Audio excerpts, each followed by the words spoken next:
اور مزے کریں گے، تختوں میں بیٹھ کے آمنے سامنے گپ شپ کریں گے، کھائیں گے، پیئیں گے۔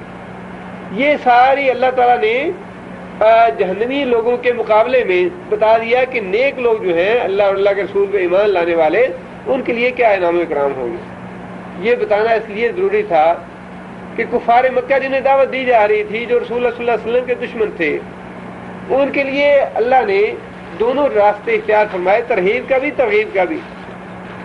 انسان کی مزاج میں یہ بات ہے، آپ بچے کو سیدھے راستے پہ لانا چاہتے ہیں، کوئی بات سمجھانا چاہتے ہیں، تو پہلے آپ اسے ترغیب دلائیں گے، بیٹا تمہیں انعام دیں گے، ریال دیں گے، تمہیں گھڑی لے کے دیں گے، یہ چیز لے کے دیں گے۔ اگر وہ بچہ سمجھ جاتا ہے تو اچھی بات ہے، اگر نہیں سمجھتا تو پھر چارہ کار، آخری چارہ کار کے طور پہ آپ اسے ڈرا دھمکا کے سیدھے راستے پہ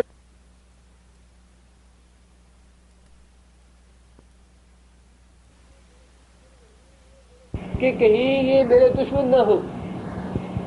کسی کا کھانا نہ کھانا جو ہے یہ اس بات کی علامت ہے کہ وہ اس کا دشمن ہے، ابو کی روایت کے مطابق۔ لہذا حضرت ابراہیم علیہ السلام کے دل میں اس وجہ سے خوف پیدا ہوا کہ یہ لوگ ہمارا کھانا نہیں کھا رہے، کہیں میرے دشمن نہ ہو۔ اس سے دو باتیں معلوم ہوتی ہیں۔ ایک بات تو یہ معلوم ہوتی ہے کہ انبیاء کو بھی علم غیب نہیں، انبیاء کو بھی علم غیب نہیں ہوتا۔ اگر حضرت ابراہیم علیہ السلام کو علم غیب ہوتا تو ابراہیم علیہ السلام اپنے دل میں خوف محسوس نہ کرتے اور انہیں پتہ چل جاتا کہ یہ تو اللہ کے فرشتے ہیں۔ دوسری بات یہ ہے کہ اس طرح کا خوف جو اسباب کے ساتھ ہو یہ شرک نہیں ہے، یہ ڈر جو ہے یہ شرک میں نہیں آتا۔ شرک میں یہ ڈر آتا ہے، ایک آدمی مر چکا ہے، قبر اس کی ہندوستان میں ہے یا پاکستان میں ہے، اور مجھے یہاں یہ خوف مسلط ہے کہ میں نے اگر مہینے کے بعد اس کی قبر پہ نظر نیاز نہ بھجوائی یہاں سے تو میرا نقصان ہو جائے گا، میرا بچہ بیمار ہو جائے گا، مجھے کاروبار میں خسارہ ہو جائے گا۔ یہ جو اسباب سے ماوراء خوف ہے۔ اب جب مقابلہ ہوا موسیٰ علیہ السلام کا اور جادوگروں کا، تو جادوگروں نے جب اپنی رسیاں پھینکی اور وہ سانپ بن گیا، تو اس وقت بھی قرآن یہ کہتا ہے کہ موسیٰ علیہ السلام نے اپنے دل میں خوف محسوس کیا۔ یہ خوف شرک نہیں ہے، اس خوف کا سبب موجود ہے اپنے سامنے۔ جس خوف کا سبب آنکھوں کے سامنے موجود ہو وہ شرک نہیں ہے، جس خوف کا سبب آنکھوں کے سامنے نہ ہو۔ ماوراء اسباب خوف جو ہے، جو کہ اللہ کا ہونا چاہیے۔ جہنم ہمارے سامنے نہیں ہے، لیکن اس کا خوف جو ہے وہ اللہ نے حکم دیا کہ ڈرو اس سے، لہذا وہ خوف درست ہے۔ لیکن ایک پیر کا، جن کا، دیوتا کا یا کسی اپنے گڑے ہوئے معبود کا خوف جو ہے یہاں بیٹھے بیٹھے کہ میں نے اگر اس کو راضی نہ کیا، اس کی نظر نیاز نہ دی، اس کی منت نہ مانی، اس کی گیارہویں نہ دی، تو وہ بغداد میں بیٹھا بیٹھا میرا سارا نقصان کر دے گا یا معاملات بگاڑ دے گا۔ یہ جو خوف ہے یہ شرک ہے۔ حضرت ابراہیم علیہ السلام نے اپنے دل میں ان مہمانوں کی وجہ سے خوف محسوس کیا۔ قالو، مہمانوں نے کہا، لا توجل، لا توجل کیا ہے؟ یہ نہیں ہے، لا توجل، تو خوف محسوس نہ کر، انا، بے شک ہم، نبشرو، کون سا فعل ہے نبشرو؟ مضارع ہے، جمع متکلم کا صیغہ ہے۔ نبشرو، ہم بشارت دیتے ہیں، ہم خوشخبری دیتے ہیں، کا، تجھ کو، بے غلام، غلام کا معنی لڑکا، چھوٹا بچہ۔ غلام اللہ نام رکھنا ٹھیک ہے، عبداللہ نام رکھنا ٹھیک ہے، لیکن غلام حیدر یا کسی دوسرے کے نام کے ساتھ نسبت جو ہے، اسی طرح عبد کی نسبت جو ہے اللہ کے علاوہ کسی دوسرے کے ساتھ نہیں کرنی چاہیے۔ بے غلام، ساتھ لڑکے کے، علیم، علم والا علیم جو ہے یہ اللہ تعالیٰ کی صفت ہے. بعض صفتیں ایسی ہیں جو خود اللہ تعالیٰ نے بندوں کے لیے استعمال فرمائی ہے، یا یوں کہہ لیجیے خاص طور پہ انبیاء کے لیے. نبی صلی اللہ علیہ وسلم نے اللہ تعالیٰ نے رؤوف اور رحیم کا لفظ استعمال فرمایا. اللہ تعالیٰ نے نبی صلی اللہ علیہ وسلم کے لیے رؤوف اور رحیم ان کی صفت استعمال فرمائی ہے. علیم کی صفت اللہ تعالیٰ نے حضرت ابراہیم علیہ السلام کے لڑکے کے لیے استعمال فرمائی. کون سے لڑکے کے لیے؟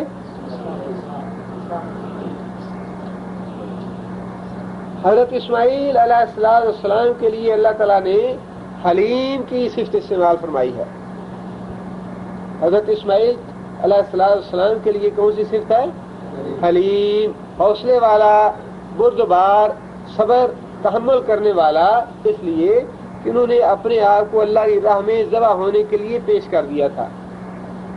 اس لیے اللہ تعالیٰ نے حلیم کی صفت حضرت اسماعیل علیہ السلام کے لیے قرآن مجید میں استعمال فرمائی ہے. اور دوسرے بیٹے حضرت اسحاق کے لیے اللہ تعالیٰ نے علیم کی صفت استعمال فرمائی ہے کہ وہ بڑا ہی دانا، بڑا ہی علم والا، بڑا ہی سیانہ لڑکا ہوگا. اللہ کی مخلوق میں سے، انسانوں میں سے سب سے زیادہ علم والا کون ہوتا ہے؟ نبی.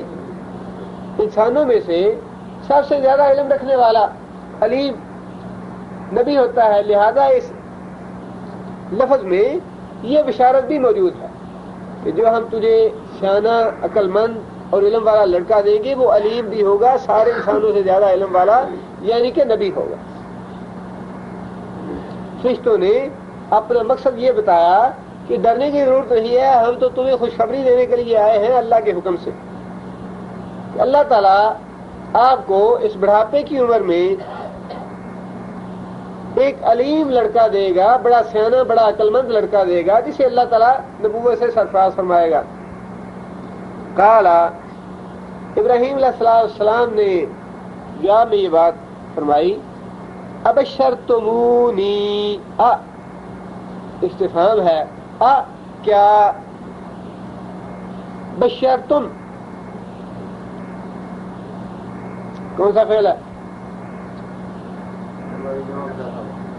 ماضی ہے، جمع مذکر حاضر کا صیغہ ہے. بشرتم، تم لوگ بشارت دیتے ہو، تم لوگ خوشخبری دیتے ہو، نی، مجھ کو، کیا تم لوگ مجھ کو بشارت دیتے ہو، کیا تم لوگ مجھ کو خوشخبری دیتے ہو. الا، اوپر اس حالت کے، اوپر اس کیفیت کے. کون سی کیفیت؟ ان مسنی، ان یہ کہ مسا، اس نے چھوا، نی مجھ کو، کے بارو بڑھاپا، کبر سنی، بڑھاپے نے مجھے چھو رکھا ہے، بڑھاپا مجھے آ لگا ہے. کیا تم مجھے اس کیفیت میں، اس حالت میں بشارت دیتے ہو کہ بڑھاپا مجھے آ لگا؟ یعنی کیا اس بڑھاپے میں تم مجھے یہ بشارت دے رہے ہو؟ یہ بالکل یعنی انسانوں کے بشر ہونے کی بڑی دلیل ہے کہ بالکل وہی جذبات ہیں جو ایک عام انسان کے ہو سکتے ہیں. 60 سال کی عمر میں، 70 سال کی عمر میں اللہ تعالیٰ کسی کو امید لگا دے تو انسان خود ہی اپنے دل میں کہتا ہے یا اللہ اس عمر میں تو نے مجھے دے دیا. اور کیونکہ فرشتوں نے آگے یہ بات کہی تھی، بشارت دی تھی، لہذا بے ساختہ حضرت ابراہیم علیہ السلام کی زبان مبارک سے یہ بات سن کے یہ جواب نکلا کہ بھائی اس عمر میں، اس بڑھاپے میں تم مجھے بشارت دیتے ہو. فبما تبشرون، اصل میں یہ ما تھا، فا پس بما، بسبب کس چیز کے؟ تبشرون، تم لوگ بشارت دیتے ہو. یہ حیرت کا اور خوشی کا ملا جلا ایک اظہار ہے کہ بھائی کس بات پہ یا کس چیز سے یا کس چیز کے سبب تم مجھے خوشخبری دے رہے ہو. یہ آخر انبیاء بھی بشری ہیں، انسانی جذبات اور انسانی کیفیات ان کے ساتھ بھی ویسے ہی ہیں جیسی کسی انسان کے ساتھ ہو سکتی ہیں۔ خوشخبری کے جذبات، خوشی کے جذبات اور حیرت کے، حیرانگی کے جذبات دونوں ملے جلے ہیں کہ بھائی کس بات میں تم مجھے بشارت دے رہے ہو کہ بڑھاپا آ گیا، مجھے بوڑھا ہو گیا میں، اور اس عمر میں تم آگے مجھے کہہ رہے ہو کہ تمہیں اللہ اولاد دے گا۔ قالوا، فرشتوں نے کہا، بشرنا، کون سا فعل ہے بشرنا؟ ماضی ہے جو کلم کا صیغہ ہے، ہم نے بشارت دی کا تجھ کو، بالحق، حق کے ساتھ، سچی بات کے ساتھ، ٹھیک ٹھیک بشارت دی۔ فلا تکن، فلا پس نہ، تکن تو ہو، من القانتین، قانتن کیا ہے؟ قانتن اسم فاعل ہے، کیا معنی؟ مایوس ہونے والا، قانتین مایوس ہونے والے لوگ۔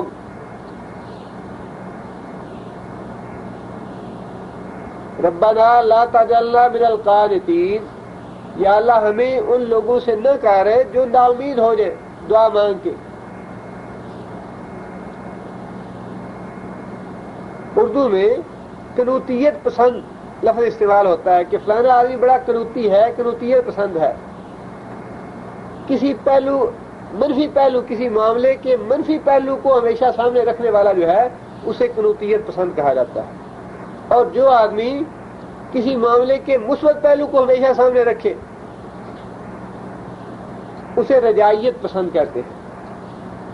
رجا کا معنی امید، رجائیت پسندی ہمیشہ امید کا پہلو سامنے رکھنے والا، اور قنوتیت پسندی ہمیشہ منفی پہلو، مایوسی کا پہلو سامنے رکھنے والا۔ فلا تکن، پس نہ ہو، من القانتین، مایوس ہونے والوں میں سے۔ قال، ابراہیم علیہ السلام نے کہا، وَمَن يَقْنُتْ، من کا من کون، اس میں استفہام بھی ہے،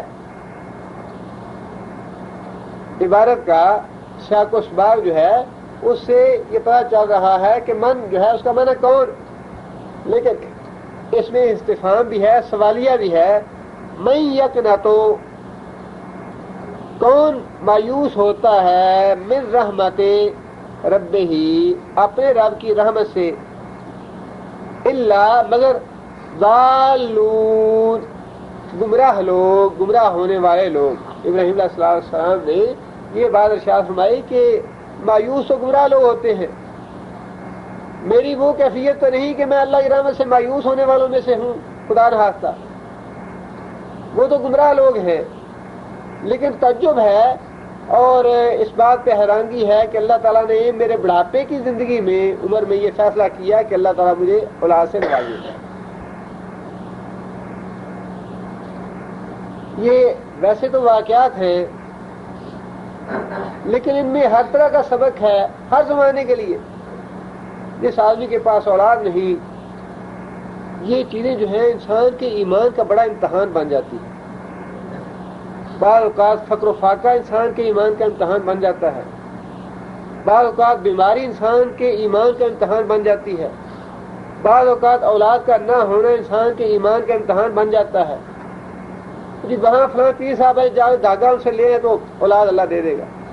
10 سال ہو گیا، 15 سال ہو گیا، 20 سال ہو گیا، انسان مایوس ہو جاتا ہے، جی اولاد تو ہونی نہیں، اور کسی نے بتا دیا کہ وہاں جا کے چڑھاوا چڑھا دو اولاد ہو جائے گی۔ انسان کہتا ہے جی اتنے جگہ دیکھ لی، اتنے علاج کر لیے، اتنے ڈاکٹر اور حکیم دیکھ، چلو یہ بھی کاری دیکھو۔ انسان 20 سال یا 25 سال یا 18 سال 10 سال صبر کر کے امتحان، ایمان کے معاملے میں امتحان پہ قائم رہ کے آخر میں انسان، شیطان جو ہے انسان کا ایمان جو ہے ختم کر کے چھوڑتا ہے۔ اس میں بڑا سبق ہے کہ جو اللہ تعالیٰ اس بڑھاپے کی عمر میں حضرت ابراہیم علیہ السلام کو یا اپنے نبیوں کے واقعات بیان فرمائے کہ میں نے اس بڑھاپے میں اولاد دی انہیں، وہ اللہ ہمیں کیوں نہیں دے سکتا؟ اس اللہ نے ہی ہمیں بھی اولاد دینی ہے، اس اللہ سے ہی کیوں نہ مانگا جائے؟ جو بڑھاپے کی عمر میں اولاد دینے والا ہے.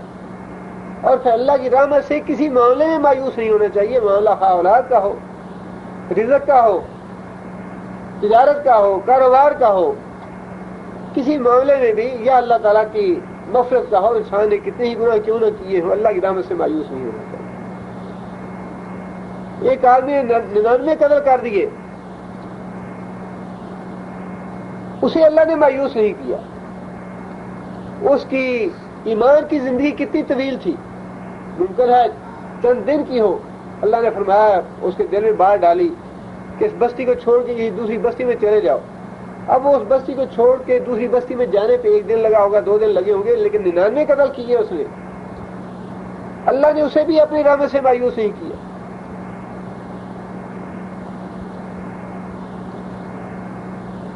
آگے ابراہیم علیہ السلام سورہ اعراف میں اللہ تعالیٰ نے یہ بات ارشاد فرمائی کہ جب اتنی گفتگو ہو گئی اور ابراہیم علیہ السلام کو اطمینان ہو گیا، گھبراہٹ دور ہو گئی، تو پھر ابراہیم علیہ السلام نے فرشتوں سے پوچھا کہ اس خوشخبری کے لیے تو یوں آنے کی ضرورت نہیں کہ انسان بندوں کی شکل میں آئے، فرشتے بندوں کی شکل میں آئے.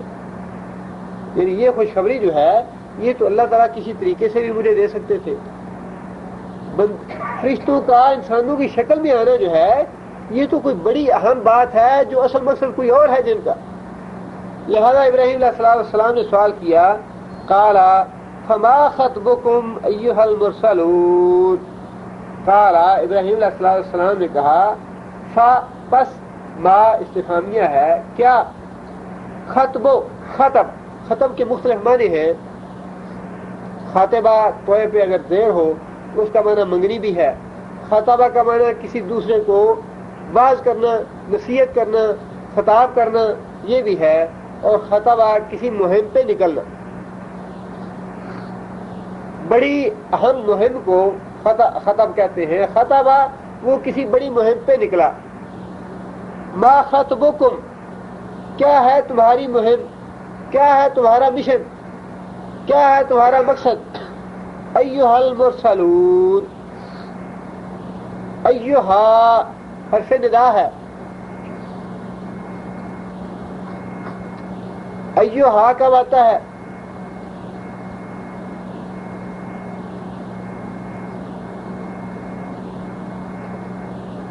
جب منادہ پہ الف لام آئے. الف لام نہ ہو تو پھر یا آتا ہے، یا عبداللہ. لیکن اگر جس کو پکارا گیا ہے اس پہ الف لام آئے، مثال کے طور پہ الناس، یا الناس نہیں کہیں گے، یا ایھا الناس کہیں گے. جب ناس پہ الف لام آ گیا تو اس سے پہلے پھر ندا کے لیے یا ایھا. یہاں پہ مرسلون سے پہلے الف لام آ گیا، لہذا یا المرسلون نہیں بلکہ یا ایھا المرسلون. مرسل کیا ہے؟ مفعول ہے مرسل. اور مرسل اسم فاعل ہوگا، بھیجنے والا. مرسل بھیجا گیا. یہاں پہ مرسل کا لفظ استعمال ہوا، بھیجے گئے. یعنی اے بھیجے گئے حضرات، تمہاری مہم کیا ہے، تم کس مقصد کے لیے تشریف لائے ہو، تمہارے تشریف لانے کا اصل مقصد کیا ہے. قالوا، فرشتوں نے جواب دیا، انا، بے شک ہم،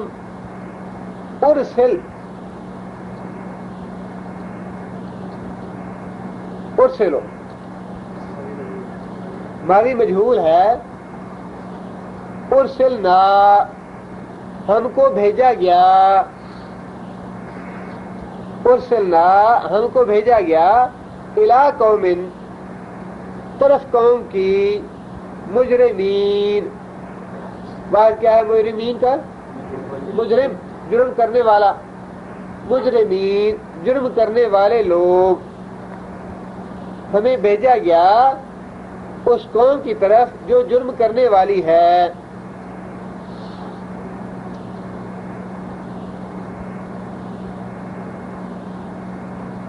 فرشتوں نے صرف اتنی بات کہی کہ ہمیں مجرم قوم کی طرف بھیجا گیا.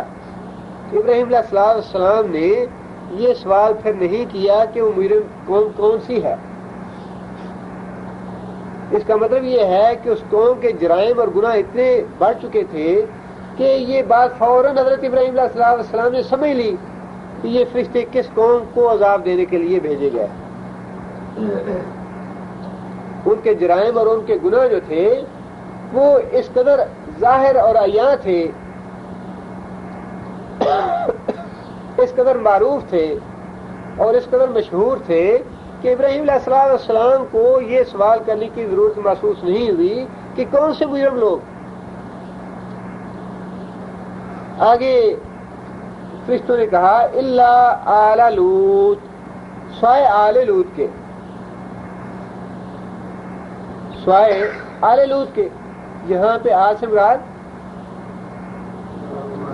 پیروکار، لوط علیہ السلام کے پیروکار. درود شریف میں بھی آل کا لفظ جو ہے نبی صلی اللہ علیہ وسلم کی اولاد کے لیے نہیں استعمال ہوا. اللہم صلی علی محمد وعلی آل محمد. یہاں آل سے مراد نبی صلی اللہ علیہ وسلم کی قیامت تک کے دن تک پیروکار جو ہیں وہ مراد. بعض لوگوں نے اسے نبی صلی اللہ علیہ وسلم کی اولاد تک محدود رکھا ہے. یہ نبی صلی اللہ علیہ وسلم کی اولاد یہاں سے مراد نہیں ہے، جیسا کہ اس لفظ سے یہ بات واضح ہو گئی. اس لیے کہ لوط علیہ السلام کی جو اصل آل تھی بیوی اور بچے، ان میں سے بیوی جو تھی وہ تو کافر تھی. یہاں آل کا لفظ جو ہے وہ لوط علیہ السلام کے پیروکاروں کے لیے اللہ تعالیٰ نے استعمال فرمایا ہے. انا، بے شک ہم، لا البتہ، منجو کیا ہے جی؟ جی ہاں، نون جیم واو اس کا مادہ ہے. منجو یہ اصل میں کیا تھا؟ منجی تھا اصل میں. واحد ہے منجی، نجات دینے والا، اور اس کا جمع منجیون، نجات دینے والے. نون جو ہے مضاف اور مضاف الیہ، ان کی اضافت کی وجہ سے نون ویسے گر گیا، اور یا جو ہے وہ اپنی شکل کی وجہ سے گرا دیا گیا، اور یہ لفظ منجو بن گیا، نجات دینے والے. انا، بے شک ہم، لمنجو، ہم ان کو نجات دیں گے، اجمعین، سارے کے ساروں کو. یہ جو لوط علیہ السلام کے پیروکار ہیں، ان پیروکاروں کو سب کے سب کو ہم نجات دیں گے.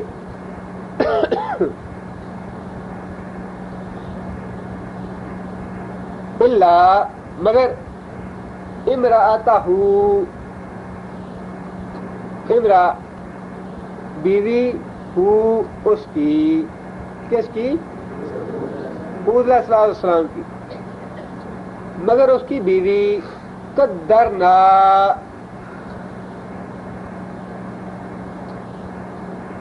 کون سا فعل ہے قدرنا؟ ماضی ہے، جمع متکلم کا صیغہ ہے. ہم نے قدرا، قدرا کا معنی اندازہ کرنا. قدرنا، ہم نے اندازہ کر دیا ہے. یہاں اللہ تعالیٰ کا اندازہ سے وہ مراد نہیں جو انسانوں کا اندازہ ہے. اللہ کا علم جو ہے وہ اتنا کامل ہے، اتنا وسیع ہے، اس قدر لامحدود ہے کہ اللہ کا اندازہ اللہ کا فیصلہ ہے. وہ اللہ کا اندازہ کبھی غلط نہیں ہو سکتا.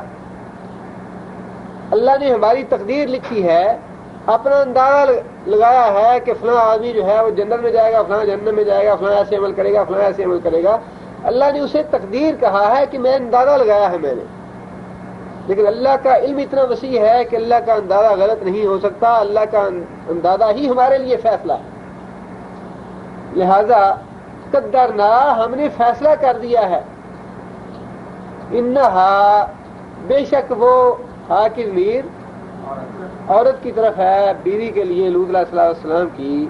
لمن الغابرین، غابر، غابر کیا ہے؟ غابرن فاعل ہے، اسم فاعل ہے، اور غابرین جمع ہے اس کا. غابر کا، غبر کا معنی غبار، اردو میں لفظ استعمال ہوتا ہے غبار. غبار اس چیز کو کہتے ہیں جو کسی قافلے کے گزرنے کے بعد باقی رہ جائے. گاڑی گزر گئی مٹی سے اور جو چیز پیچھے چھوڑ دی گاڑی نے گرد و غبار وہ ہے غبر. غبر کا اصلی معنی پیچھے رہ جانا, پیچھے چھوڑ دینا کسی چیز کو. اور گرد و غبار کیونکہ کسی چیز کے تیزی سے گزرنے کے بعد پیچھے رہ جاتا ہے لہذا اسے گرد و غبار ہم کہتے ہیں مٹی کٹا. انہا لمن الغابرین, بے شک وہ ہے پیچھے رہ جانے والوں میں سے. یہ یہاں سے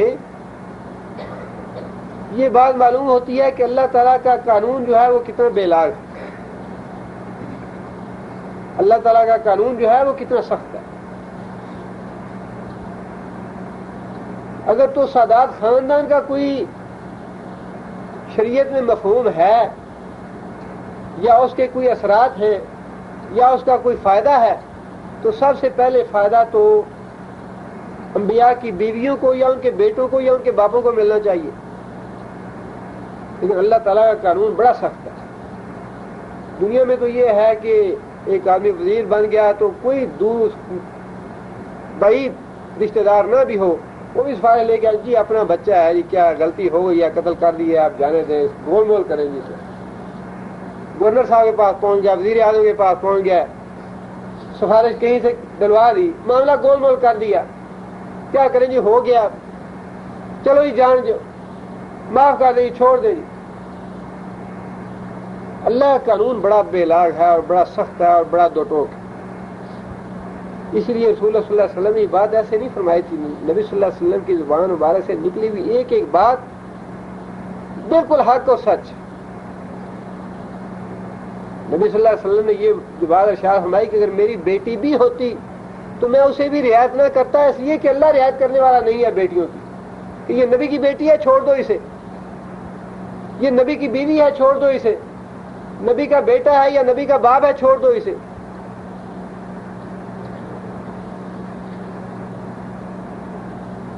اس لیے وہ فرمایا کہ قیامت دن باپ بیٹے سے بھاگے گا, بیٹا باپ سے بھاگے گا. اللہ کا قانون بڑا سخت ہے, اس میں کسی کے لیے رو رعایت نہیں ہے. ہاں جو اللہ تعالیٰ نے رو رعایت رکھی ہے وہ سب کے لیے رکھی ہے. اس لیے نہیں رکھی کہ فلاں نبی کا بیٹا ہے یا فلاں سادات خاندان سے ہے یا فلاں شاہ صاحب ہیں یا فلاں اونچے عہدے والے ہیں, فلاں امیر ہے فلاں غریب ہے, یہ بات نہیں ہے. اگر اس کی رحمت ہے تو سب کے لیے ہے, امیر کے لیے بھی غریب کے لیے بھی, سادات کے لیے بھی غیر سادات کے لیے بھی, اور اگر پکڑ ہے تو وہ بھی سب کے لیے. آگے فرمایا کہ فلما پس جب جاء المرسلون آل لوط, یہ ترتیب تھوڑی سی اگر آپ آگے پیچھے کر لیں تو آسانی سے سمجھ آ جائے گی. فلما جاء المرسلون پس جب آئے وہ بھیجے گیا, جب وہ آئے مرسلون فرشتے آل لوط کے پاس, یا پھر اس طرح کر لیجیے فلما جاء پس جب وہ آئے آل لوط کے پاس مرسلون بھیجے گئے. جب وہ فرشتے لوط علیہ السلام کی بستی میں لوط علیہ السلام کے پاس پہنچے اور جو ان کے پیروکار تھے ان کے پاس پہنچے, قالا لوط علیہ السلام نے کہا انکم بے شک تم لوگ قوم ہو لوگ ہو منکرون. مادہ کیا ہے منکرون کا؟ نون کافرہ. منکرون کیا ہے؟ یہ مفعول ہے. انکار کیے گئے لوگ, پہچاننے سے انکار کر رہا ہوں میں تمہیں, پہچاننے سے تم انکار کیے گئے ہو, میں تمہیں پہچان نہیں رہا. تم لوگ حدیث کی اصطلاح میں ایک حدیث ہے جسے محدثین کہتے ہیں یہ حدیث منکر ہے. کیا مطلب اس کا؟ ضعیف کی جو اقسام ہیں احادیث کی ان میں سے ایک حدیث کی قسم ہے جسے منکر کہا گیا ہے. محدثین کہتے ہیں جی یہ حدیث منکر ہے, اس حدیث کا محدثین نے انکار کر دیا ہے, بھئی ہم نہیں پہچانتے اس حدیث کو, ہمیں یہ حدیث نہیں ملی, یہ حدیث ہم تک نہیں پہنچی, پتہ نہیں کیسے گھاڑ دی. منکر انکار کی گئی, وہی لفظ یہاں پہ استعمال ہوا ہے. منکرون, تم لوگ انکار کیے جاتے ہو تعارف سے, پہچان سے, تم لوگ اجنبی ہو, تم لوگ غیر معروف ہو میرے لیے, میں نے تمہیں پہچانا نہیں. لوط علیہ السلام نے کہا کہ بھائی میں نے تم لوگوں کو پہچانا نہیں. قالو, مرسلون نے کہا, فرشتوں نے کہا, بلکہ جئنا, جئنا ماضی کا فعل ہے اور جمع متکلم کا صیغہ ہے. جئنا, ہم لوگ آئے ہیں, کا تیرے پاس, بما بسبب اس چیز کے جو, کانو تھے, فی ہے بیچ اس کے, یمترون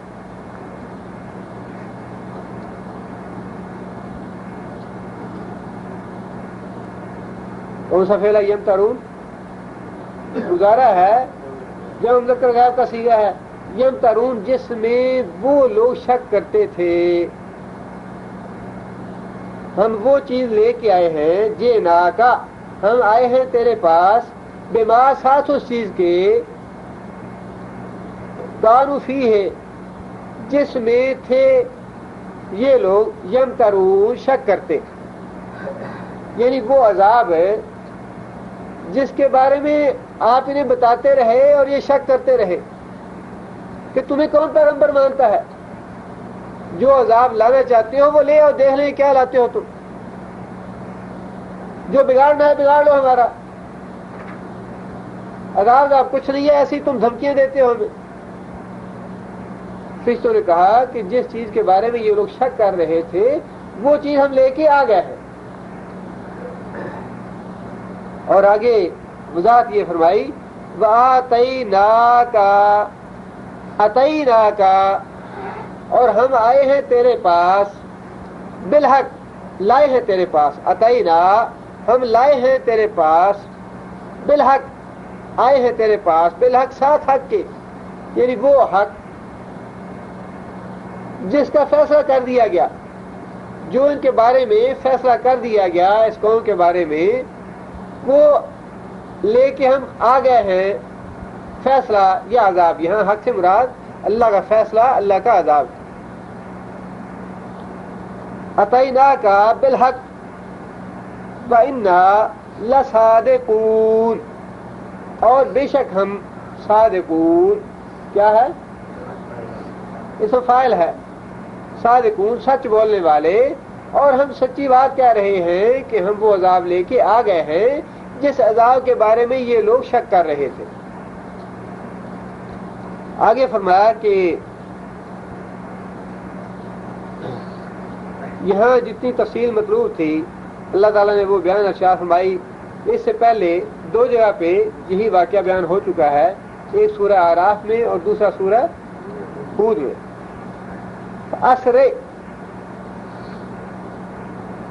اسرے کون سا فعل ہے؟ امر کا. اسراء کسے کہتے ہیں؟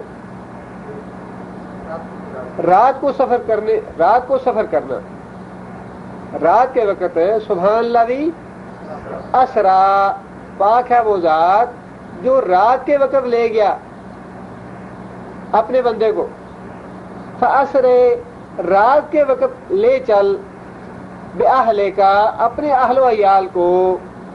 یہاں اہل سے مراد ماننے والے, پیروکار, جس میں بیوی بھی شامل نہیں. اب یہاں اہل کا لفظ ہے لیکن اہل میں بیوی بھی اب شامل نہیں, اس لیے کہ وہ ایمان نہیں لائی. بأہلے کا, اپنے اہل و عیال کو. بقطع من اللیل, قطع کسے کہتے ہیں؟ ٹکڑے کو, حصہ. بقطع من اللیل, رات کے ایک حصہ گزرنے پر. تھوڑی سی رات جب گزر جائے، رات کے 10 بجے 9 بجے جب رات کا ایک حصہ گزر جائے تو اپنے اہل و عیال کو لے کے چل دے. بتبے کون سا فعل ہے؟ بتبے امر ہے. اور پیچھے رہ. ادبارہم، ادبار، ادبار کا واحد کیا ہے؟ دبر. دبر کا معنی کمر، پیچھا. ادبارہم، ان کے پیچھے رہنا، ان کی کمر کے پیچھے پیچھے چل، یعنی اپنے قافلے کے، اپنے اہل و عیال کے پیچھے پیچھے چلنا. ولا یلتفت، لا یلتفت کون سا فعل ہے؟ نہیں ہے. التفات کرنا اردو میں لفظ استعمال ہوتا ہے. التفات کرنا کا معنی کسی کی طرف توجہ کرنا، کسی کی طرف مڑ کے دیکھنا. لا یلتفت، کوئی بھی مڑ کے نہ دیکھے پیچھے. منکم، تم میں سے، احدن، ایک بھی.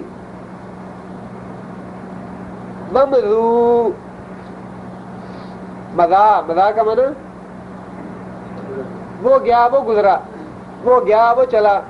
ممضو، اور چلو، حیثو، اس طرف.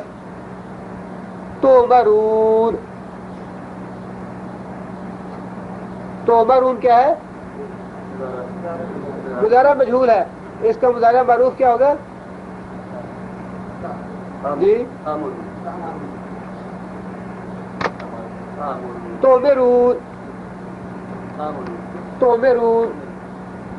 میم کے نیچے زیر آ جائے گی تو یہ معروف بن جائے گا، میم پہ زبر آئے گی تو مجہول بن جائے گا.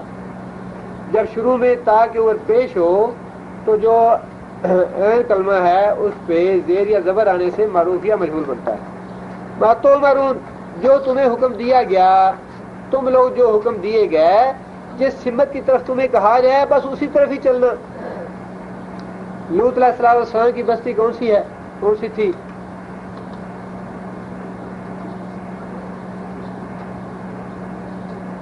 بحیرہ لوط بہت معروف ہے.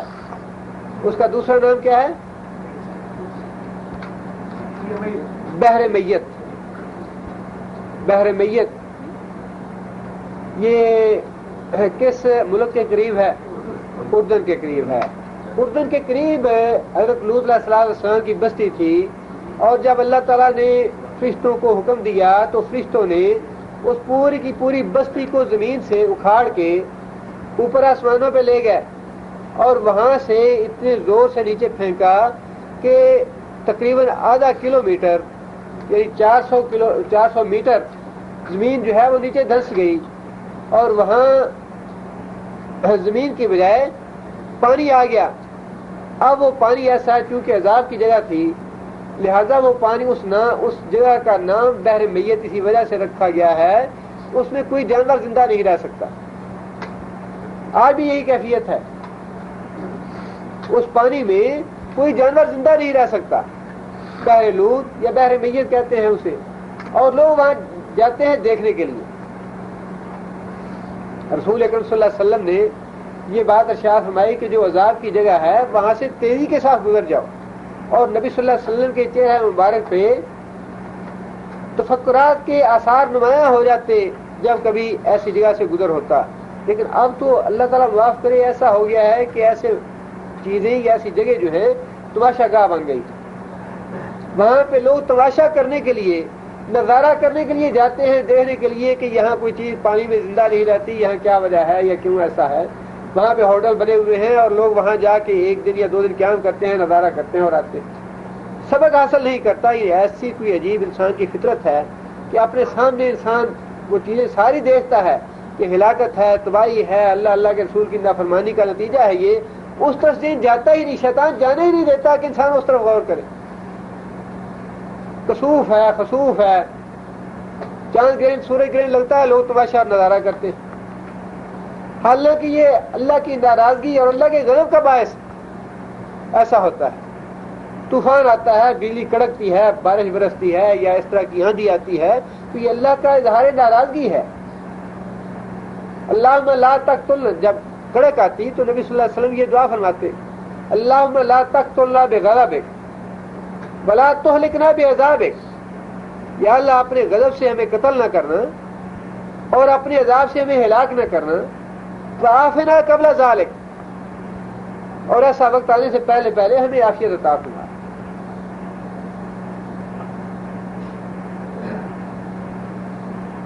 اور یہ بات بھی اللہ تعالیٰ نے اسی لیے ارشاد فرمائی ولا یلتفت منکم احد، کہ تم میں سے کوئی پیچھے مڑ کے نہ دیکھے، کہ دیکھنے والا ان پہ ترس کھائے اور وہ بھی عذاب میں شامل ہو جائے۔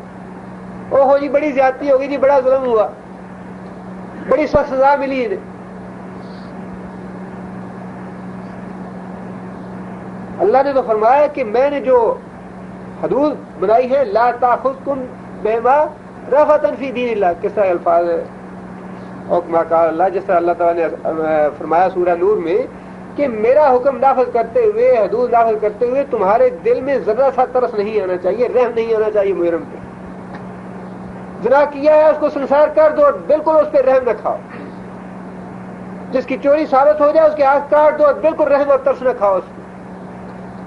فرمایا کہ ولا یلتفت منکم احد، پلٹ کے کوئی ایسے دیکھے بھی نہ کہ اس کے دل میں ترس آ جائے یا رحم آ جائے اور وہ بھی عذاب میں شامل ہو جائے۔